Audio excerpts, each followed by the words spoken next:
প্রিয় লিসেনার্স, আপনারা অনেকেই কিন্তু আমাদেরকে জানাচ্ছিলেন যে বড় দাদার ঘটনা চাই, সুফিয়ান হুজুরের ঘটনা চাই। তো আজকের ঘটনাটি সুফিয়ান হুজুরের ঘটনা না, ওনার নিজের সাথে ঘটে যাওয়া এই ঘটনাটি নয়, কিন্তু সুফিয়ান হুজুরের কাছ থেকে জুবাইর ইসলাম ভাই ঘটনাটি সংগ্রহ করেছেন, যেখানে একটি জায়গায় বড় দাদার উপস্থিতি রয়েছে। বুঝতেই পারছেন প্রিয় লিসেনার্স, ঘটনাটি কেমন হতে পারে। তাই সকলে একটু নড়েচড়ে বসুন, মনোযোগ দিয়ে শুনবেন আজকের পুরো ঘটনাটি। তো ঘটনাটির একটি জায়গায় একজন হুজুরের পরিচয় থাকবে, কিন্তু সেই পরিচয়ের যেই মূল ব্যাপারটা, বিশেষ করে তার নামটা প্রকাশ করার অনুমতি নাই, যার কারণে আমরা নামটি প্রকাশ করতে পারবো না। তবে এতটুকু বলতে পারি যে বাগেরহাটের যারা লিসেনাররা আছেন তারা কেউ কেউ হয়তোবা সেই হুজুরকে চিনতে পারেন। চলুন কথা না বাড়িয়ে চলে যাই আমাদের আজকের ফ্রাইডে স্পেশাল এপিসোডের মূল ঘটনাতে। তবে শুরু করার আগে আর একটি অনুরোধ থাকবে, সেটি হলো এখন যারা যুক্ত হচ্ছেন বা একটু পরে হবেন বা পরে হবেন আরো পরে, এই এপিসোডটি প্রচারেরও পরে, তারা কিন্তু আমার এই মেসেজটা শোনার সাথে সাথে অবশ্যই লাইক বাটনে প্রেস করে ফেলবেন, কেমন? চলুন শুরু করি ঘটনার সময় 1947 সালের দিকে। দেশ ভাগ হয়ে যাওয়ার অল্প কিছুদিন পরের ঘটনা। যারা ইতিহাস নিয়ে টুকটাক ঘাটাঘাটি করেন তাদের অনেকেই জানেন যে ব্রিটিশরা চলে যাওয়ার পরে বাংলাদেশ থেকে অনেক হিন্দু মুসলিম ভারতে পাড়ি দেন, ঠিক তেমনি ভারত থেকে অনেক হিন্দু মুসলিম বাংলাদেশে চলে আসেন। বিশেষ করে বাংলাদেশ থেকে অধিকাংশই হিন্দু পরিবার ওই দেশে চলে গিয়েছিলেন, মানে ভারতে, আর ভারত থেকে অধিকাংশ মুসলিম পরিবাররা এখানে চলে এসেছিলেন। তো সেই সময় অনেকেই ভিটা বাড়ি ছেড়ে চলে যান, আবার অনেকেই সেই ভিটায় নতুন করে জীবনযাপন শুরু করেন, যারা নতুন এসেছেন আর কি। আজকের ঘটনা শুরু তেমন এক ভিটা থেকে। সাইফুদ্দিন সাফি এই ব্যক্তি পেশায় তিনি একজন ভারতের সীমান্তবর্তী একটি গ্রামের কাঠমিস্ত্রি ছিলেন। দেশ ভাগ হয়ে যাওয়ার পরে তিনি তার পরিবার নিয়ে ভারত ছেড়ে বাংলাদেশে চলে আসেন। নতুন বসতি করতে তাকে কিন্তু খুব বেশি বেগ পেতে হয়নি। সাতক্ষীরা জেলার সীমান্তবর্তী একটি গ্রামে তার পরিচিত কিছু মানুষ ছিলেন, তারাই তাকে এবং তার পরিবারকে একটি বাড়ির ব্যবস্থা করে দিয়েছিলেন। সেই বাড়িটিও তারই মতো আর এক পরিবারের, তবে তারা ছিল হিন্দু পরিবারের। তারা ভারতে চলে যায়। দেশ ভাগ হওয়ার কারণে ভারতে তারা পাড়ি দিয়েছিলেন, আর কখনো ফেরত আসেননি। আর তারা যে ফেরত আসবেন না সেটি আশেপাশের মানুষকে জানিয়েও গিয়েছিলেন। তাই কোনো ধরনের কোনো ঝামেলা ছাড়াই সাফি একটি তৈরি বাড়ি এবং বাড়ির আশেপাশে বেশ কিছু জমিও পেয়ে যান। সব এমন সহজভাবে পাওয়ায় সাফি এবং তার পরিবার বেশ খুশি হন। পরিবার বলতে সাফির বৃদ্ধ মা, স্ত্রী, 2 মেয়ে এবং 2 ছেলে। নতুন বাড়িতে যখন ওঠেন তখন সাফির ছেলেমেয়েরা কম বয়সের ছিল। বড় মেয়ের নাম ছিল ফুলি, তখন তার বয়স 12 কি 13 বছর। ঘটনা শুরু মূলত এই ফুলির কাছ থেকেই। তো নতুন বসতি গড়ে সাফি দিনরাত কঠোর পরিশ্রম করতে থাকেন, কারণ তিনি অল্প কিছু অর্থ নিয়ে এসেছিলেন। তার বেশিরভাগ এই বাড়ির দখল নিতে স্থানীয় কিছু গণ্যমান্য ব্যক্তিদের খুশি করার জন্য ব্যয় হয়ে গিয়েছিল। তাই অবশিষ্ট অর্থ দিয়েই তিনি প্রয়োজনীয় জিনিসপত্র কিনে উপার্জনের জন্য নেমে যান। উনি ভালো কাঠমিস্ত্রি ছিলেন, আর এই কারণে ওনার কাজের কিন্তু কোনো কমতি হয়নি। খুব দ্রুত এলাকায় ভালো নাম কুড়িয়ে ফেলেন তিনি। সারাদিন তিনি কাঠের কাজ করতেন, আর সন্ধ্যায় বাড়ি এসে আশপাশের শাকসবজি চাষ করার জন্য প্রয়োজনীয় কাজ সম্পূর্ণ করতেন। তার পরিবারের লোকজনও করত শাকসবজির কাজগুলো। তো দেখতে দেখতে নতুন বাড়িতে তাদের মাস 3 চলে যায়। এর মাঝে তেমন কোনো সমস্যা হয়নি। দিন এনে দিন খেয়ে চলা পরিবার ভালোভাবেই চলছিল, সেখানে কোনো সমস্যা হচ্ছিল না। কিন্তু ভালো খারাপ যে বিষয়টি আমরা বলি না কেন, আসলে কোনো কিছুই কিন্তু দীর্ঘস্থায়ী হয় না। 3 মাস পর একদিন দুপুরবেলার ঘটনা। মাটির ঘর হওয়ায় প্রায় মাটি লেপতে হতো সেই ঘরে। যারা গ্রামে থেকেছেন তারা বিষয়টি বুঝতে পারবেন। এই কাজটি মূলত সাফির মেয়ে ফুলি করত। সেদিন অদূরে খালের গোড়া থেকে মাটি এনে মেঝে ঠিক করতে শুরু করেছে। এমন সময় ফুলি খেয়াল করে মেঝের ভাঙা একটি অংশের ভিতরে একটা ছোট্ট টিন জাতীয় জিনিসের একটা কৌটা উকি দিচ্ছে। ফুলি কৌটাটি দেখে অবাক হওয়ার সাথে সাথে বেশ আনন্দিত হয়, কারণ লুকানো জিনিস খুঁজে পাওয়ার আনন্দ তো একটা জিনিস থাকেই, আর এই বিষয়ের একটা মানুষের মধ্যে বিশ্বাস রয়েছে যে এই টাইপের যে জিনিসগুলো পাওয়া যায় এর মধ্যে আবার গুপ্তধন থাকতে পারে।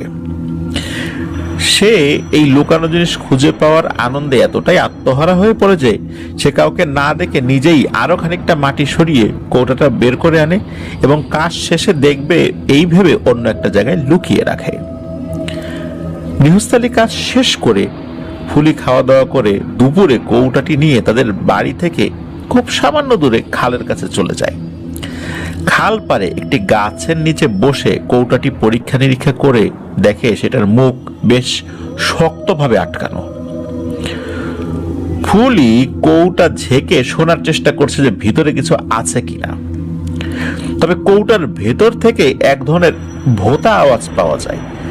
মানে এর ভিতরে পাথর জাতীয় কোনো কিছু না, কোনো নরম জিনিস যদি থাকে সেটা যদি কোনো একটা কৌটার মধ্যে রাখা হয় যেরকম শব্দ হয় অনেকটা তেমন শব্দ আর কি। ছোট মানুষ এই শব্দ শুনে কৌতূহল আরো বেড়ে যায় তার। সে কৌটার মুখ খোলার জন্য এটা সেটা দিয়ে চেষ্টা করতে থাকে, কিন্তু কিছুতেই সেটা সে খুলতে পারছিল না। অনেকক্ষণ চেষ্টা করে কিছু করতে না পারে সে কৌটা নিয়ে আবার গোপনে রেখে দেয়। প্রতিদিন সময় পেলে সে এটা সেটা দিয়ে বিভিন্ন পদ্ধতিতে খোলার চেষ্টা করতে থাকে, কিন্তু সব চেষ্টাই বিফল হয়।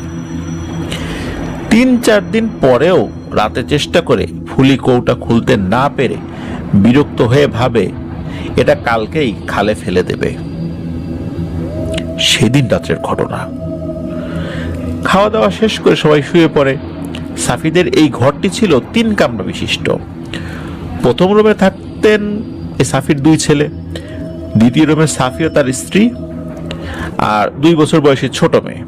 শেষ কামরায় সাফির মা এবং ফুলি এবং তার বোন মিতু, মানে সাফির আর একটা যে মেয়ে আছে আর কি। তো প্রতিদিনের মতো তারা ঘুমাতে যায় এবং অল্প কিছুক্ষণ গল্প করে ফুলি এবং তার বোন ঘুমিয়ে যায়।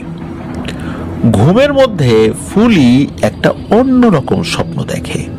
সে দেখতে পায় রাতে তার বোন ঘুম থেকে উঠে চুপি চুপি পায়ে তাদের কামরার একটা অন্য প্রান্তে মাচার উপরে রাখা পানির মশকের কাছে গিয়ে দাঁড়িয়ে পানির ভেতরে হাত দিয়ে কিছু একটা নিয়ে একটা পাত্রে রাখছে। এভাবে কয়েকবার নিয়ে পাত্র হাতে সে আবার খাটের এক পাশে এসে বসে, তারপর খাটের নিচ থেকে সেই টিনের কৌটা বের করে তার উপরে পাত্রের জিনিসগুলি ফেলে দেয়। এরপর ফুলি দেখে পাত্রের জিনিসগুলি আর কিছু না, কতগুলো নতুন বাঁশের নলের কাটা অংশ। এরপর মিতু সেই বাঁশের নলগুলো কৌটার ঢাকনার 3 দিকে রেখে বিশেষ এক কৌশলে চাপ দিতেই টিনের ঢাকনা ঝনঝন শব্দ করে খুলে মাটিতে পড়ে গেল। স্বপ্নের মধ্যেই ফুলি তার বোনকে জিজ্ঞেস করে, কিরে মিতু, তুই কেমন করে জানিস এটা এইভাবে খুলতে হয়?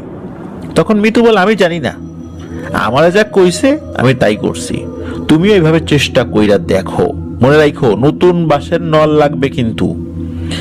একথা বলে মিতু আবার শুয়ে ঘুমিয়ে যায়। এতটুকু দেখার পরে ফুলির ঘুম ভেঙে যায়। সে উঠে বসে পাশে তাকিয়ে দেখে তার বোন অঘোরে ঘুমাচ্ছে। স্বপ্ন দেখেছে বুঝতে পেরে ফুলি আবার ঘুমিয়ে পড়ে। সকালে উঠে ফুলি মিতুকে জিজ্ঞেস করছে যে সে রাতে ঘুম থেকে উঠেছিল কিনা। উত্তরে মিতু না বলে যে না, সে ওঠে নাই। মিতুর উত্তর শুনে ফুলি একটু দ্বিধায় পড়ে গেল, কারণ তার স্বপ্ন এতটাই বাস্তব ছিল যে সত্যি এটা যে স্বপ্ন ছিল এটা মানতে ইচ্ছা করছে না। এরপরে সারাদিন কর্মব্যস্ততায় কেটে যায়। গৃহস্থালী কাজ শেষ করে ফুলি দুপুরবেলা গোসল করার জন্য নদীর ঘাটে যায়, সাথে একটি কাঁচি আর সেই টিনের কৌটাটা সাথে নিয়ে যায়। তাদের ঘাটের পাশে একটি বাঁশবাগান ছিল। সেখানে গিয়ে দেখে যে 3টি কচি বাঁশের নল, একটা বাঁশ দেখার কি সেখান থেকে 3টি কচি বাঁশের নল কেটে ঘাটের কাছে এসে বসে। স্বপ্নে দেখা পদ্ধতিতে খোলার চেষ্টা করে কয়েকবার, কিন্তু প্রতিবারই ব্যর্থ হয়। তারপর বিরক্ত হয়ে এক পাশে রেখে সে গোসল করে খাল থেকে উঠে আসে। বাড়ি যাওয়ার আগে ভাবে আর একবার চেষ্টা করে দেখা যাক, এইবার যদি না খোলে কৌটাটা সোজা এ খালে ফেলে দিয়ে বাড়ি চলে যাব। তো যেইভাবে সেই কাজ শেষবারের মতো সে চেষ্টা করে। আর এইবারে আশ্চর্যের বিষয় হলো একবারেই ওই জিনিসটি খুলে যায়। ফুলি কৌটার মুখ খুলতে পেরে আনন্দে চিৎকার দিয়ে ওঠে। এরপর ভেতরে কি আছে জানার জন্য সে হাত দিয়ে কাপড় দিয়ে পেঁচানো একটা পুটলি বের করে আনে। পুটলিটার প্রথম অংশ খুলে সে ভেতরে কিছু গুঁড়া দেখতে পায়, অনেক দিনের পুরনো কোনো ধুলোর মতো। আর ওখানে দ্বিতীয় একটা পুটলি আছে। এই পুটলিটার চারপাশেও ওই ধুলার মতো লেগে আছে, পাশের যেই পুটলিটা ছিল ওর মধ্যে যে ধুলা ছিল আর কি। তো সেগুলো সে ঝেড়ে ফেলে দ্বিতীয় পুটলিটা খুলতে শুরু করে। খোলার পর সে অবাক হয়ে দেখে ভেতরে বেশ কিছু পয়সার মতো চকচকে জিনিস রয়েছে, ছোট ছোট। তো খুশিতে তো ফুলি আত্মহারা, আর আত্মহারা হয়ে ফুলি সবগুলো পয়সা তার গামছায় মুড়িয়ে নেয়। এরপরে ভেতরে থাকা আর একটা পুটলি, মানে শেষ পুটলি, এটা সে খুলে ফেলে। আর ওর ভেতর থেকে বের হয়ে আসে 1 হাত সমান একটি ঘুমন্ত সাপ। মানে সাপটি ঘুমাচ্ছিল, মৃত না। সাপটি দেখে ফুলি ভয়ে চিৎকার করে পুটলিটা মাটিতে ফেলে দেয় এবং ওই কৌটাটা রেখে গামছায় মোড়ানো পয়সাগুলো নিয়ে দৌড়ে বাড়ির দিকে চলে যায়। বাড়িতে এসে ফুলি তার মায়ের হাতে পয়সাগুলো দিয়ে সব ঘটনা খুলে বলে। ফুলির দাদি পাশে বসে শুনছিলেন। তিনি বলে ওঠেন, বৌমা, এসব জিনিস কিন্তু ভালো হয় না, এগুলো এক্ষুনি খালে ফেলে দিয়ে আসো। কিন্তু এতগুলো চকচকে পয়সা তার স্বামীকে জিজ্ঞেস না করে ফেলে দিতে চাইলেন না ফুলির মা, তাই অপেক্ষা করতে লাগলেন স্বামীর ফেরত আসার। এদিকে ফুলি কিন্তু সব কথা বলেছে, কিন্তু ঘুমন্ত সাপের কথাটি কিন্তু সে কাউকে বলেনি তখনও। বিকেলবেলা সাফি বাড়ি ফিরে আসার পরে তার স্ত্রী স্বামীর হাতে পয়সাগুলোর মতো যে জিনিস, চকচকে জিনিসগুলো, এগুলো তুলে দিয়ে সব কথা খুলে বলে। সাফি সব শুনে মেয়েকে ডেকে প্রথমে হালকা বকাঝকা করলেও পরে খুশি হয়ে মেয়ের মাথায় হাত বুলিয়ে দেন। ফুলিও তার বাবাকে শুরু থেকে সবকিছু বলে, শুধু ওই সাপের বিষয়টা ছাড়া। সব শুনে সাফির মনটা কেমন যেন একটু করে উঠলো, কিন্তু অভাবের সংসারের দিকে তাকিয়ে তার মনের মধ্যে যে খটকাটা ছিল সেটা মাথা থেকে ঝেড়ে ফেলে দিল। গুনে গুনে সে দেখলো সেখানে মোট 55টি পয়সা ছিল। সেই রাত্রে খুব আনন্দের মধ্যে তারা খাওয়া দাওয়া শেষ করে ঘুমিয়ে যান সকলে।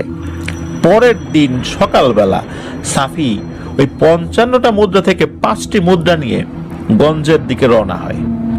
সেখানে এক স্বর্ণকারের কাছে গিয়ে যাচাই বাছাই করে দেখা যায় সবগুলো পয়সাই খাঁটি স্বর্ণের এবং বেশ ভালো দামই পাওয়া যাবে প্রতিটি মুদ্রাতে। তো স্বর্ণকার যদি জিজ্ঞেস করে, আগে থেকে উত্তর রেডি করে রেখেছিল যে এটি দেশভাগের সময় সাথে করে নিয়ে এসেছিল, প্রয়োজন পড়ে নাই, বিক্রি করে নাই, এখন খুব প্রয়োজন হয়েছে এই জন্য সে বিক্রি করছে। আর ওই সময় অনেকের কাছে স্বর্ণটন্য থাকতো, এই জন্য এই উত্তরটা দেয়াই সে যুক্তিসঙ্গত মনে করেছিল। স্বর্ণকার যদিও জিজ্ঞেস করেছিল এবং স্বর্ণকারের প্রশ্নের উত্তর সে এটিই বলেছিল, স্বর্ণকারও কোনো কিছু সন্দেহ করে নাই। তো সাফি সেই 5টি পয়সা বিক্রি করে বাড়ি ফেরত আসেন।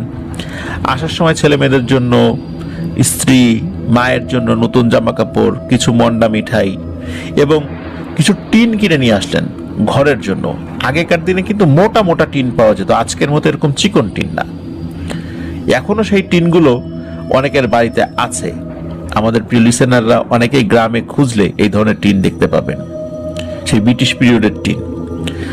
আর সাফি আরো কিছু ভাবলেন, সেটা হলো কিছু গরু বছর পালবেন, তার জন্য গোয়াল ঘর তৈরি করতে হবে, এই জন্য টিন লাগবে। তো বাড়ি ফিরে আসার পর সবাই ওই দিন খুব আনন্দ করলো। সাফি অনেকদিন পরে ছেলে মেয়েদের এমন খুশি দেখে নিজেও আনন্দিত হন। কিন্তু তিনি যদি জানতেন এই অল্প সময়ের আনন্দ তাদের জীবনে অভিশাপ নিয়ে আসবে, তাহলে হয়তো কোনোদিনই সেই মুদ্রাগুলো ছুঁয়েও দেখতেন না। সেদিন রাত্রের ঘটনা। খেয়ে সবাই শুয়ে পড়েছে। ঠিক কত রাত হয়েছে সেটা বলা খুব মুশকিল। হাঁটাহাঁটির শব্দে ফুলির ঘুম ভেঙে যায়, মানে কোনো কিছু হাঁটাহাঁটি করছে। ফুলির মনে হলো ঘরের ভেতরে কেউ ভারী পায়ে হেঁটে বেড়াচ্ছে। শব্দ শুনে ফুলি বিছানায় উঠে বসে এবং অপেক্ষা করে হাঁটার শব্দ তাদের কোন রুম থেকে আসছে বা কোথা থেকে আসছে। অল্প কিছুক্ষণ পর ফুলি শুনতে পায় হাঁটার শব্দ তাদের রুমে প্রবেশ করেছে এবং সেই শব্দের অধিকারী, মানে যে শব্দটা করছে, সে বিশাল দানবীয় একটা অবয়ব। লম্বায় সে ঘরের চাল ছুঁই ছুঁই, প্রস্থেও বিশাল, হাতগুলো লম্বা লম্বা, লোমশ তার সারা শরীর। সেই দানবটি রুমে প্রবেশ করে ফুলিকে দেখতে পায় এবং আবার পেছনে ফিরে দ্রুত চলে যায়। ফুলি সেটাকে যেতে দেখে ভয়ে দাদির কাছে ঘেঁষে গুটিসুটি হয়ে শুয়ে পড়ে এবং ঘুমিয়ে যায়। সকালে ঘুম থেকে উঠে ফুলি ভাবে রাতে মনে হয় খারাপ স্বপ্ন দেখেছে। সাফি সেদিন কাজে না গিয়ে গোয়াল ঘরে কাজ শুরু করে দেন এবং দুপুর নাগাদ সেটি তৈরিও হয়ে যায়। বিকেলে হাটে গিয়ে একটি বাছুর সহ গাভী কিনে এনে স্ত্রীকে বুঝিয়ে দেন। ছেলে মেয়ে স্ত্রী সবাই খুব খুশি। রাতের খাওয়া শেষ করে সাফি কুপি হাতে নিয়ে গোয়াল ঘরের দিকে যান, সব ঠিকঠাক আছে কিনা দেখতে। দেখে ফিরে আসছেন, এমন সময় চাঁদের আলোয় খেয়াল করেন যে তার ঘরের উঠোনের এপাশ থেকে ওপাশে বড় বিশাল একটা দানবীয় অবয়ব হেঁটে চলে গেল। ভয়ে সাফি গুটিসুটি হয়ে যায় একদম। সাফি যেখানে ছিলেন সেখানে দাঁড়িয়ে দোয়া দরুদ পড়তে থাকেন। কিন্তু না, সেই অবয়বটি আর ফেরত আসলো না। যেদিকে চলে গেল তো চলেই গেল। সাফি আস্তে আস্তে এদিক সেদিক তাকিয়ে ঘরের কাছে এসে দরজা দিয়ে ঢুকতে যাবেন, এমন সময় ঘরের পেছন দিক থেকে তার বড় মেয়ের চিৎকার শুনতে পান। দৌড়ে তিনি উঠোন পেরিয়ে পেছনে গিয়ে দেখেন সেই দানবীয় অবয়বটি তার বড় মেয়ের অর্থাৎ ফুলির পা ধরে টেনে হিচড়ে ঘরের পেছনের দরজা দিয়ে বের করে ফেলেছে ইতোমধ্যে। সাফি এটা দেখে দৌড়ে আল্লাহর নাম নিয়ে সেদিকে আগান। সাফি কাছে যেতেই ওই দানবীয় অবয়বটি ফুলিকে ছেড়ে দৌড়ে বাড়ির পেছনের ঝোপঝাড়ের ভিতরে হারিয়ে যায়।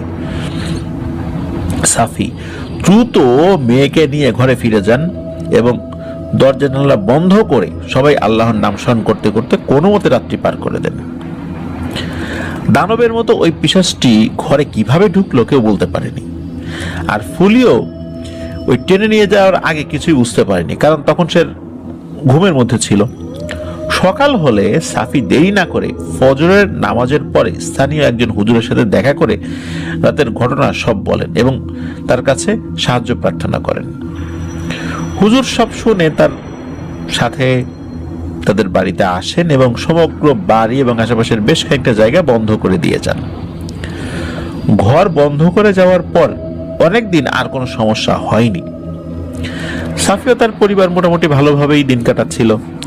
কিন্তু দিনের আলো যেমন সবসময় থাকে না, ঠিক তেমনি ভালো সময়ও কখনো স্থায়ী হয় না। খারাপ সময় আসবেই জীবনে কখনো না কখনো। রাতের অন্ধকারের মধ্যে একসময় খারাপ সময়ও এসে তার দাগ রেখে যায়। হুজুর বাড়ি বন্ধ করে যাওয়ার প্রায় মাস দুয়েকের পরের কথা। সারাদিনের কাজ শেষে সাফির স্ত্রী গোয়াল ঘর বেড়া দিয়ে বন্ধ করে হাত মুখ ধুয়ে ঘরে ওঠেন। সময় আনুমানিক মাগরিবের একটু আগে। ঘর থেকে রান্নার উপকরণ নিয়ে রান্নাঘরের জন্য বের হয়ে দেখেন গোয়াল ঘরের বেড়া খোলা। তিনি রান্নার জিনিস রেখে আবার আসেন এবং বেড়া ভালো করে এঁটে দিয়ে আসেন। খেলাধুলা শেষে ফিরে এসে ফুলি মাকে সাহায্য করতে বসে যায় আর বাকি ভাই বোনেরা ঘরে উঠে যায়। সাফি তখন বাড়ি ছিল না। কুপির আলোতে মা মেয়ে রান্না করছিলেন এবং এটা সেটা নিয়ে কথা বলছিলেন। এমন সময় তাদের রান্নাঘরের বেড়ার পেছন থেকে অপরিচিত এক জন্তুর আওয়াজ আসতে থাকে। এমন ভয়ানক গড়গড় আওয়াজ, এটা শুনে মা মেয়ে দুজনেই ভয়ে একদম গুটিসুটি হয়ে যায়। একটু পরে অবশ্য সেই আওয়াজ বন্ধও হয়ে যায়। তখন মা মেয়ে দ্রুত রান্নার কাজ সেরে ঘরে উঠে যান। রাতে সাফি বাড়ি ফেরত আসলে তাকে এই সব ঘটনা খুলে বলেন। সাফি সব শুনে তার স্ত্রীকে বলেন হয়তো কোনো মেছো বাঘ আওয়াজ করছিল, তাই শুনে তারা হয়তো ভয় পেয়েছে, কারণ ওই সময় অনেক মেছো বাঘের উপদ্রব ছিল আশেপাশে। বিশেষ করে সাতক্ষীরা এলাকা তো, সুন্দরবন থেকে অনেক মেছো বাঘ চলে আসতেই পারে। আর আগেকার দিনে গ্রামের ঝোপঝাড়েও মেছো বাঘের অনেক উপদ্রব ছিল। সাফির এই কথা শুনে স্ত্রী কন্যা বিশ্বাস কিছুটা করলেও সাফির স্ত্রী কিছুক্ষণ পর জোর গলায় বলতে থাকেন যে মেছো বাঘের আওয়াজ আমি চিনি, মেছো বাঘ এমন আওয়াজ করে বলে আমি জানি না, ওটা আসলে কোনো মেছো বাঘের আওয়াজ ছিল না। যাক, এরপর আর কথা না বাড়িয়ে খাওয়া দাওয়া শেষ করে সবাই শুয়ে পড়ে। বেশ রাত। এই সাফির মায়ের হঠাৎ ওয়াশরুমে যাওয়ার প্রয়োজন পড়ে। গ্রামের ওয়াশরুম তো ঘরের বাইরেই থাকে। তো তিনি কাউকে না ডেকে কুপি হাতে একাই চলে যান। যাওয়ার সময় অবশ্য সাফি দরজা খোলার শব্দ পেয়েছিলেন যে তার মা বাইরে যাচ্ছেন, তার ঘুম ভেঙে গিয়েছিল, কিন্তু বুঝতে পেরেছেন তার মা হয়তো ওয়াশরুমে যাচ্ছে। তো এরপর সাফি আবার ঘুমিয়ে যান। ফজরের আজানের ধ্বনি যখন কানে আসে মসজিদ থেকে, তো সাফি বিছানা থেকে উঠে ফ্রেশ হতে বাইরে বের হবেন, তখন খেয়াল করেন ঘরের দরজা তখনও খোলা অবস্থায় রয়েছে। সাফির বেশ মেজাজ খারাপ হয় এই ভেবে যে সারা রাত এভাবে দরজা খোলা ছিল। তো তিনি বাইরে বের না হয়ে আবার ঘরে ঢুকে তার মায়ের রুমে গিয়ে দেখেন মেয়েরা সবাই ঘুমাচ্ছে, কিন্তু তার মা বিছানায় নেই। তার মনে পড়ে রাতে তিনি দরজা খোলার শব্দ পেয়েছিলেন। দেরি না করে দ্রুত তিনি বাইরে বেরিয়ে আসেন এবং এদিক সেদিক খুঁজতে থাকেন বৃদ্ধ মাকে।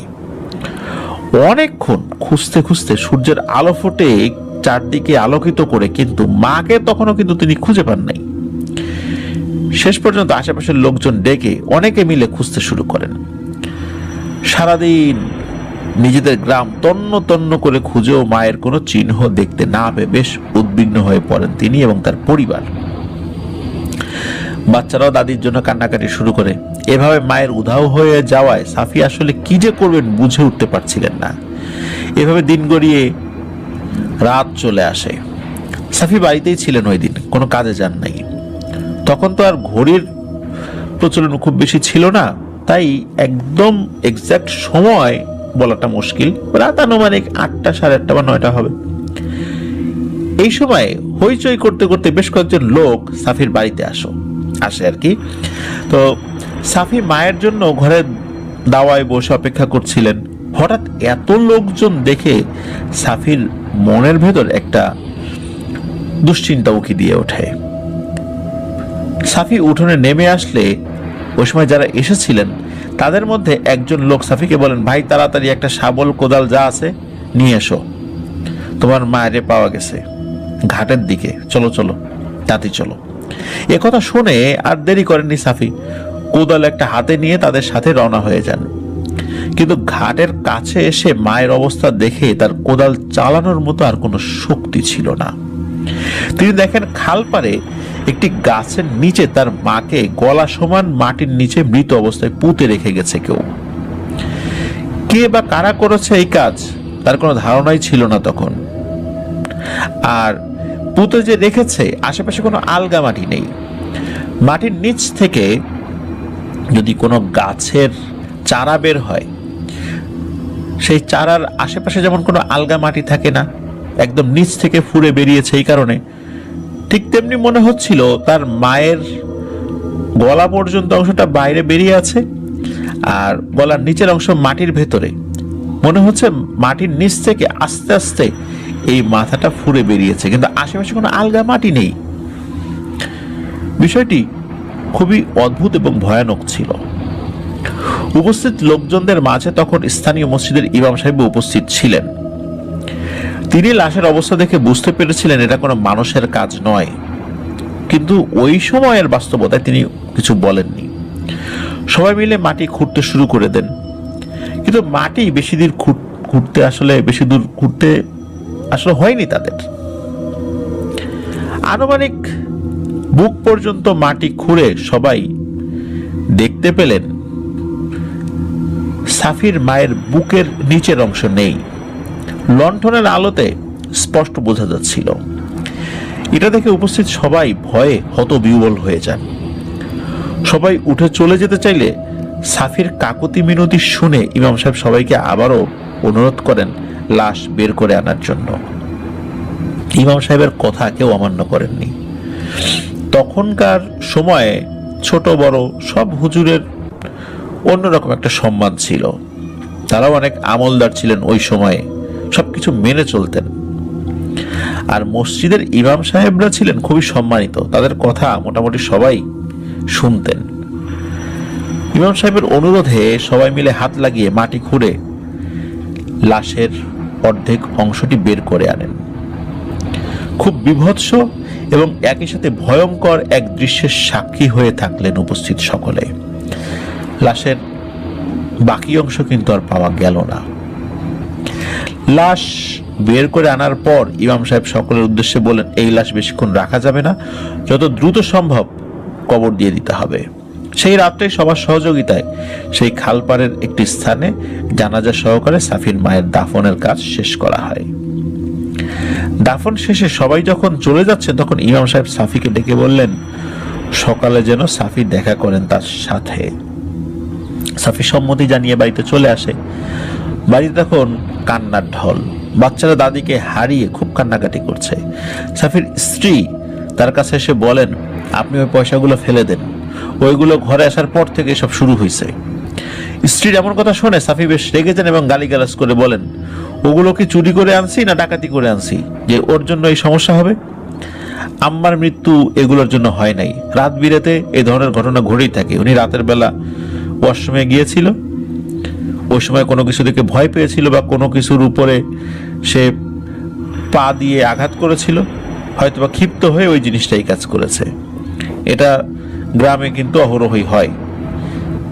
তো আর এই জায়গাটা খুব বেশি ভালো না। এই জিনিসটা সাফি তার স্ত্রীকে বলেন এবং এটাও বলেন, তুমি কি বেশি বোঝার চেষ্টা করো না, তুমি বাচ্চাদের দিকে খেয়াল রাখো, ওরা যেন রাতের বেলা বের না হয়। আমি হুজুরের সাথে সকালবেলা দেখা করতে যাব, দেখি কি করা যায় বিষয়টা নিয়ে। স্ত্রীকে এসব কথা বললেও মনের ভিতর এক কোণে তিনি নিজেও একটা উপলব্ধি করতে পেরেছিলেন যে এই পয়সাগুলোর কোনো একটা ঝামেলা আছে। সাফিও অনেকের কাছে বিভিন্ন সময় বিভিন্ন ঘটনা শুনেছেন যে এরকম অপ্রত্যাশিতভাবে পাওয়া গুপ্তধন জাতীয় সম্পদের নাকি অনেক দোষ থাকে। সাফি মনের ভেতরে এক ভয় নিয়ে গত দুদিনের ক্লান্তিকর পরিস্থিতির কারণে খুব দ্রুতই ঘুমিয়ে পড়েন। রাতের প্রায় শেষের দিকে সাফির হঠাৎ কোনো কিছু শব্দে ঘুম ভেঙে যায়। বিছানায় শুয়েই আধো ঘুম আধো চেতন অবস্থায় শব্দের উৎস বোঝার চেষ্টা করেন তিনি। অল্প কিছু সময় চারদিকে একদম নিশ্চুপ। ভুল শুনেছেন ভেবে চোখ বুজে আবার ঘুমিয়ে পড়বেন, এমন সময় তার মাথা বরাবর খাটের ঠিক নিচ থেকে কে জানি টোকা দিল। শব্দ শুনেই সাফির সাথে সাথে খাটের উপর ধর্মর করে উঠে বসে। সেদিন তার স্ত্রী মেয়েদের সাথে ঘুমিয়েছেন, তাই রুমে সাফি একাই ছিলেন। সাফি ভাবছিলেন কোনো মেটে ইঁদুর ঢুকেছে মনে হয়, ওরাই হাঁটা চলার সময় শব্দ করছে। এমন সময় আরেকটি শব্দে সাফি বুঝতে পারে তার ধারণা একদমই ভুল এবং সাফি এখন বিপদে পড়তে যাচ্ছে। এই শব্দটা ইঁদুরের না। সাফি শোনেন খাটের নিচে আবার টোকা পড়ছে, আর এবার টোকা দেওয়ার সাথে সাথে তার মৃত মা, যাকে তিনি সেদিন রাতে কবর দিয়ে এসেছেন, তিনি খুব করুণ ভাবে বলছেন, সাফি বাবা, আমার শরীরের আর অর্ধেক আয়না দে বাবা, একটু আয়না দে, খুব কষ্ট হচ্ছে। এই একই কথা সাফি বেশ কয়েকবার শোনেন এবং খুবই ভয় পেয়ে যান। আর ভয় পাওয়াটাই স্বাভাবিক। কিন্তু সাহস না হারিয়ে তিনি ওইভাবে বসা থেকেই নিচু স্বরে জিজ্ঞেস করেন, কিন্তু আম্মা বাকিটুকু কই আছে তা তো আমি জানি না। সকালে খুঁজা দেখবানি, তুমি এখন যাও।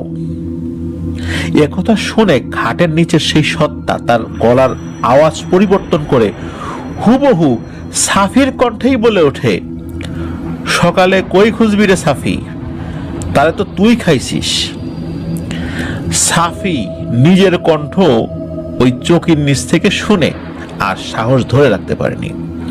তিনি চিৎকার করে ওঠেন, আর মাথার যে কাছের যে জানালাটা, সেই জানালা দিয়ে আসা আবছা চাঁদের আলোয় দেখতে পান তার চিৎকারের সাথে সাথে খাটের নিচ থেকে বানরের সাইজের একটি নীলচে রঙের বামন টাইপের কোন একটা জিনিস 4 হাত পায়ে ভর দিয়ে কুকুরের মতো বের হয়ে ঘরের অপর প্রান্তে গিয়ে 2 পায়ে দাঁড়িয়ে পেছনে সাফির দিকে একবার ঘুরে তাকিয়ে হেসে দেয়।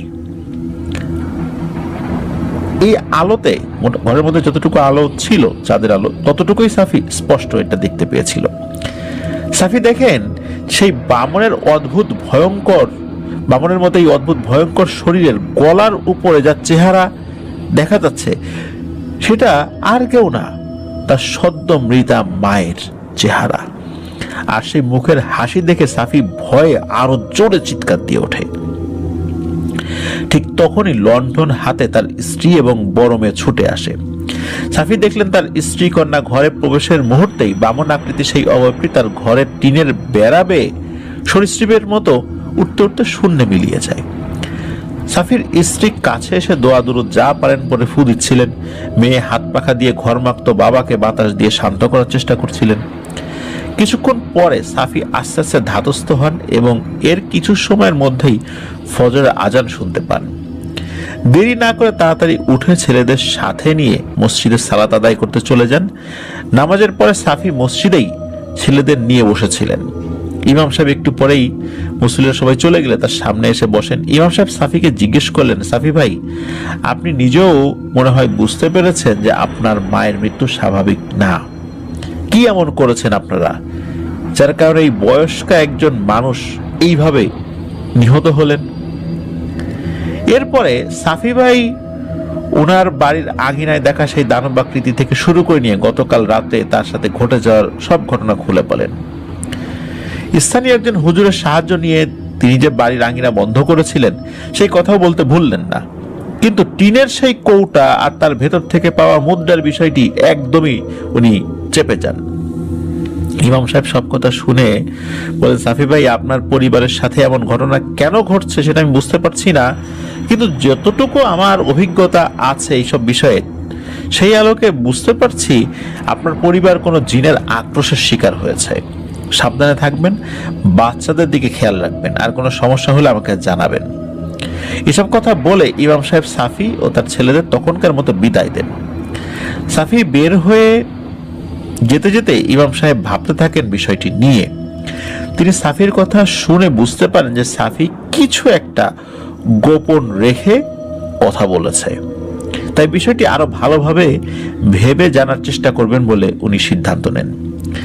ইমাম সাহেবের বিষয়ে কিছু তথ্য না দিলেই নয়। প্রিয় লিসেনার্স, এই ইমাম সাহেব অনেক ধরনের প্যারানরমাল বিষয়ের সমাধানে বেশ নাম করা একজন আলেম ছিলেন। তো আশেপাশে 2-4-10 গ্রামে বড় ধরনের কোনো সমস্যা হলে ওনার ডাক পড়ে। ছোটখাটো সমস্যায় উনি সাধারণত কাজ করেন না বা তার কাছে লোকজন আসেও না, অন্যান্য হুজুরদের কাছে যান। যেমন কারো বদনজর কাটানো, সুস্থতার জন্য ঝাড়ফুঁক দেয়া, তাবিজ কবজ দেয়া, এই কাজগুলো উনি করতেন না সাধারণত। তো তখনকার সময়ে অন্য 10 জন হুজুর কবিরাজ থেকে তিনি একটু আলাদা ছিলেন। কারণ হলো উনি একজন সুকণ্ঠী কারি, তারপর হাফেজ ছিলেন। ওনার কাছে অনেকেই আরবি শিখতে আসতেন। দিনের বেলায় মানুষ আর রাতের বেলা নাকি মুসলিম জিনেরা তার কাছে আসতো। সেই সুবাদে ওনার মোটামুটি অনেক জিন ছাত্র ছিলেন, যাদের মাঝে জিনদের বাচ্চা থেকে শুরু করে নিয়ে অনেক বয়স্ক জিনেরা পর্যন্ত ছিলেন। সেই ছাত্র জিনদের দিয়েই তিনি অনেক কাজের তথ্য সংগ্রহ করার চেষ্টা করতেন। আর জিনেরা যদি নিজে থেকেই ইচ্ছা করতো কোনো কাজ করে দেওয়ার, সেক্ষেত্রে উনি তাদের সহযোগিতা নিতেন। জিনদের শিক্ষাদানের সময় তাদের সাথে তিনি তার একমাত্র নাতিকেও পবিত্র কোরআন মাজিদ শিক্ষা এবং বিভিন্ন বিষয়ের এলেম দিতেন। না চাওয়া সত্ত্বেও মানুষের উপকার করতে গিয়ে ইমাম সাহেব অনেক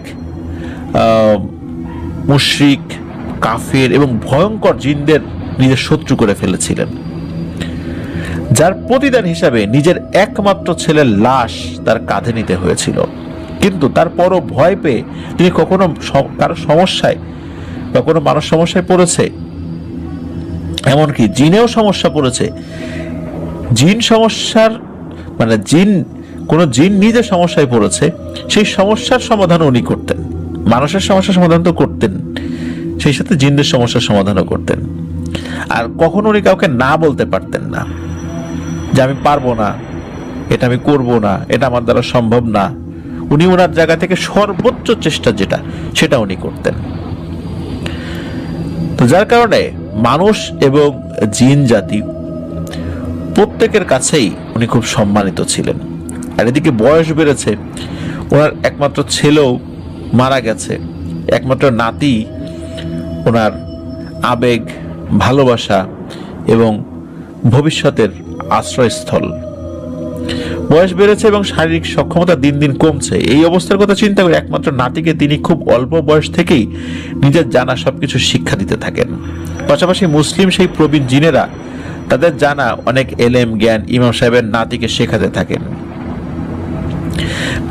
ঘটনার মাঝখানে একটি কথা বলে নেই। আজকে যে ঘটনাটি, এই ঘটনাটি কিন্তু পুরোটাই এই যে ইমাম সাহেবের নাতির কাছ থেকে সুফিয়ান হুজুর শুনেছিলেন।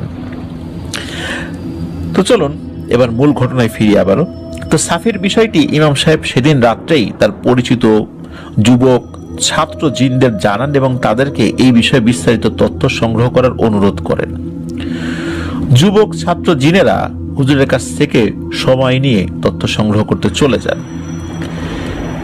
একটি দুটি করে দিন চলে যায়, কিন্তু তথ্য সংগ্রহকারী সেই জিনেরা খবর নিয়ে আর আসে না। এইভাবে প্রায় 7 দিন কেটে যাওয়ার পর হুজুর বেশ চিন্তিত হয়ে পড়েন।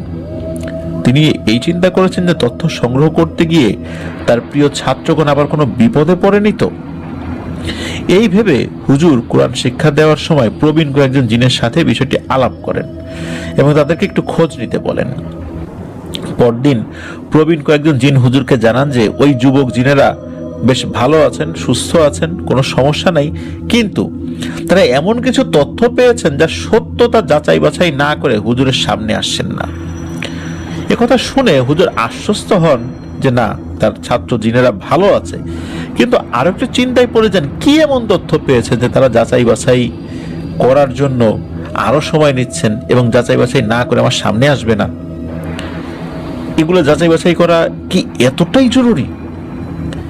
উনি ভাবছিলেন, আর প্রতিনিয়ত ওনার উদ্বিগ্নতা বাড়ছিল। এভাবে আরো কিছুদিন কেটে যায়। সাফি আর তার পরিবার মায়ের মৃত্যুর শোক কিছুটা কাটিয়ে উঠেছেন সেই কয়েকদিনে। সকলে যার যার কাজে মনোনিবেশ করার চেষ্টা করছিলেন। এর মাঝে আর তেমন কোনো ঘটনা ঘটেনি তাদের সাথে। তবে সাফি হুজুরের কাছে সব কথা খুলে বলেননি, তাই ভেতরে ভেতরে সাফি নিজেও কিছুটা অনুশোচনায় ভুগছিলেন। স্ত্রীর সাথে এই বিষয়ে কথা বললেও তার স্ত্রীও তাকে এই বিষয় নিয়ে বকাবকি করেন। সপ্তাহ 2 পরের কথা, হঠাৎ কোনো কিছু না জানিয়ে মাগরিবের নামাজ শেষে ওই হুজুর সাফির বাড়ি আসেন। সাফি তখন ঘরেই ছিলেন। হুজুর উঠোনে দাঁড়িয়ে ডাকতেই সাফি বের হয়ে আসেন। কয়েকবার ঘরের ভেতরে বসতে বলল, হুজুর ঘরের ভেতরে ঢোকেন নাই। তখন সাফি ভেতর থেকে একটি পিঁড়ি, যেটাকে অনেকে ফিরা বলে আর কি, বসার পিঁড়ি এবং হারিকেন এনে হুজুরের সাথে বাইরে বসেন। বেশ কিছুক্ষণ চুপ থাকার পর হুজুর সাফিকে জিজ্ঞেস করেন, সাফি, তুমি কি আমার কাছে কিছু গোপন করেছ? এই প্রশ্নে সাফি একটু হতভম্ব হয়ে যায়, কিন্তু তারপরও সে স্বীকার করে না। হুজুর এরপরে বলেন, সাফি, তুমি স্বীকার করবে না সেটা আমি জানি, আর স্বীকার না করে যা পাইছো তার কোনো ব্যবস্থা কিন্তু গ্রহণ না করলে সামনে তুমি কেমন বিপদে পড়তে যাচ্ছ তাতে সেটা নিয়ে তোমার কোনো ধারণাই নেই। যাক, আমি তোমাকে সাহায্য করতে আসছিলাম, কিন্তু তোমার লোভ তোমার রক্তে এমন ভাবে মিশে গেছে যে এর থেকে তোমাকে বিরত রাখা খুবই কঠিন ব্যাপার হবে। মনে রাখবা, যে জিনিস তোমার না সেটা যদি তুমি ভোগ করার চেষ্টা করো, তার মূল্য যেভাবেই হোক তোমাকে দিতেই হবে। আর যেহেতু স্বীকার করতেছ না, সেহেতু তোমাকে আমি আর কিছুই বলবো না। মনে রেখো, তোমার ওই জিনিসের জন্য শক্তিশালী এক পিশাচের ছেলে মারা গেছে। যদিও তোমার পরিবারের তাতে তেমন কোনো দোষ নেই, কিন্তু তারপরও ওই পিশাচের দল এটা বুঝবে না, তারা তোমার পেছনে লেগে গেছে। তাই সময় থাকতে সব কথা খুলে বলো, আমি কাউকে কিছু বলবো না। তুমি যদি বলো তাহলে আমি কাজটা ভালো করে করতে পারবো। তো এত সুন্দর করে বোঝানোর পরেও এই সাফি নামের লোকটা বুঝতে চাইলেন না। তিনি হুজুরকে বললেন তিনি যা জানেন সবটাই বলেছেন, আর হুজুর কোন জিনিসের কথা বলছেন সেটা তিনি বুঝতে পারছেন না। একথা শুনে হুজুর খুব মন খারাপ করেন আর উঠে দাঁড়ান। চলে যাওয়ার সময় বললেন, সাফি, সামনের মাসে আমি পরিবার নিয়ে বাগেরহাট জেলায় চলে যাচ্ছি, তুমি মনস্থির করো কি করবা। এই কথা বলে হুজুর আর দাঁড়ালেন না। সাফি ওই জায়গায় অনেকক্ষণ বসে রইলেন। ভেতরে বাড়ির ভিতর থেকে সাফির স্ত্রী তাদের এই কথাবার্তা কিন্তু কান পেতে শুনছিলেন এতক্ষণ। হুজুর চলে যেতেই তিনি বাইরে বেরিয়ে এসে সাফিকে বুঝালেন অনেকক্ষণ যে তুমি যাও, হুজুরের কাছে গিয়ে সব কথা খুলে বলো, এই পয়সার ব্যাপারটা খুলে বলো। কিন্তু সাফি বুঝলো না। কিন্তু বুঝতে বেশি দিন সময় লাগেনি তার। এর 3-4 দিন পর জরুরি একটা কাজে সকাল সকাল সাফি বের হয়ে যান। সারাদিন কাজকর্ম শেষ করে বাড়িতে ফিরতে ফিরতে তার বেশ রাত হয়। কিন্তু বাড়ি ফিরে এসে তাকে দেখতে হয় আরেকটি করুণ মৃত্যু। উঠোনে তার ছোট ছেলের লাশ সামনে নিয়ে তার স্ত্রী কান্না করছে। বাকি ছেলেমেয়েরা মায়ের পাশে বসে কাঁদছে, আশেপাশের প্রতিবেশীরাও আছে সেখানে। সবাই তাদের সান্ত্বনা দেওয়ার চেষ্টা করছিল, কিন্তু সন্তান হারা একজন মায়ের কষ্ট কোনো সান্ত্বনাতে কি আসলেই কমে? সাফি হতবিহ্বল অবস্থায় স্ত্রীর পাশে বসে কান্নায় ভেঙে পড়েন। তাকে দেখে তার স্ত্রী চিৎকার করে সকলের সামনে অকথ্য ভাষায় গালিগালাজ করতে থাকেন আর বলতে থাকেন, তুই আমার ছেলেটারে মারছিস, তোর লোভ ছেলেটারে মারছে। স্ত্রী এগুলো বলতে বলতে যদি পয়সার কথা সব বলে দেয়, এই ভয়ে সাফি সেখান থেকে উঠে একটু দূরে সরে যায়। দূরে দাঁড়িয়ে কান্না করতে থাকেন। এমন সময় ইমাম সাহেব সাফির পাশে এসে দাঁড়িয়ে বলেন, আর কয়টা ছেলে পেলে মরলে তুমি বুঝবা সাফি? তুমি তো ছিলা না, জানো তোমার ছেলে কিভাবে মারা গেছে? দুপুরে তোমার স্ত্রী ঘাটে ধোয়া পাল্লার কাজে গেছে, সে সময় অনেক লোকজনই সেখানে ছিল। তোমার বাচ্চাটা অন্য বাচ্চাদের সাথে ঘাটে গোসল করছিল। এমন সময় তোমার ছেলে হঠাৎ করে চিৎকার দিয়ে বলে ওঠে, মা, আমার পায়ে কি যেন লাগছে। এই কথা শেষ হতে না হতেই সবার চোখের সামনে এক টানে তোমার ছেলেকে কেউ যেন মাঝ নদীতে নিয়ে যায়। তারপর তোমার ছেলে শুধু একবার মা বলে চিৎকার দিতে পেরেছে। এরপর তাকে কেউ একজন টেনে নিয়ে যায়। সাথে সাথে ঘাটের সবাই ভয় পেল, ব্যস্ত হয়ে খোঁজা শুরু করে, কিন্তু কোথাও তাকে পাওয়া যায়নি। তোমার ছেলের লাশ পাওয়া গেছে মাগরিবের আজানের সময়, তাও আবার যেখান থেকে টেনে নিয়ে গেছে ঠিক সেই জায়গাতেই। এখনো সময় আছে, বাকি ছেলে মেয়েদের কথা চিন্তা করো। এই কথাগুলো বলে ইমাম সাহেব সেখান থেকে চলে যান। সেদিন রাত্রেই সাফির ছেলেকে কবর দেওয়া হয়। সারা রাত সাফি কুপি জেলে উঠানে বসে কান্নাকাটি করে। 2-3 দিন পর সকালে ফজরের আজান দিলে সাফি মসজিদে সালাত আদায় করতে যায়। সালাত আদায় শেষে সাফি একান্তে ইমাম সাহেবের কাছে মেয়ের টিনের কৌটা পাওয়া থেকে শুরু করে নিয়ে মুদ্রা পাওয়া যায় সেখান থেকে কিছু খরচ করা সব ঘটনা খুলে বলে। সব শুনে ইমাম সাহেব একটু গম্ভীর হয়ে চিন্তায় ডুবে যান। একটু পরে সাফিকে বলেন, সাফি, তুমি যা বলছো তার মোটামুটি সবই আমি জানি। এত কিছু বললে কিন্তু সাপটার কথা কেন বললে না? ইমাম সাহেবের এই প্রশ্নে সাফির মাথায় আকাশ ভেঙে পড়ে। তিনি বলেন, সাপ? সাপ আবার কোথা থেকে আসলো? সাপের কথা কি বলবো, আমি তো কিছু বুঝতে পারছি না। সাফির এই কথায় এবং তার চেহারা দেখে ইমাম সাহেব বুঝলেন যে সাফি আসলে সাপের বিষয়ে কিছু জানে না। তখন ইমাম সাহেব বললেন, শোনো তাহলে, সেদিন তোমার মেয়ে সেই কৌটায় শুধু মুদ্রাই পায়নি, সেই কৌটায় একটি সাপও ছিল। এই সাপটি মূলত বন্দী ছিল সেই কৌটায়। তুমি যে মুদ্রাগুলো পেয়েছো সেগুলো হচ্ছে ওই সাপটির প্রাণের মূল্য। ওই সাপটি কোনো এক সাধারণ সাপ ছিল না, সেটি খুব শক্তিশালী এক হিন্দু জিন সর্দারের একমাত্র ছেলে ছিল। অনেক আগে তুমি যে ভিটায় আছো সেখানে এক হিন্দু তান্ত্রিক ছিল। কিভাবে যে সে ওই জিনের বাচ্চাটিকে আটকেছে সেই বিষয়ে আমি জানতে পারিনি, তবে তাকে আটকে তার বাবার কাছ থেকে কয়েকবার সে মুক্তিপণ হিসেবে মুদ্রা দাবি করেছে এবং আদায়ও করেছে। ওই তান্ত্রিক বেশ শক্তিশালী ছিল, যার কারণে সেই জিন সর্দার তাকে মেরে ছেলেকে উদ্ধার করতে পারেনি। এভাবে অনেক বছর কেটে যায়। একসময় তান্ত্রিক বয়সের ভারে খুব অসুস্থ হয়ে পড়ে। তখন সেই জিন সর্দার তান্ত্রিকের কাছে খুব অনুনয় করে বলে ছেলেকে ফিরিয়ে দিতে। ছেলের মা অসুস্থ হয়ে পড়েছে ছেলের শোকে, কিন্তু তান্ত্রিক বুঝতে পারে যে ছেলেকে একবার হাতে পেলে এই জিন সর্দার তাকে ছাড়বে না।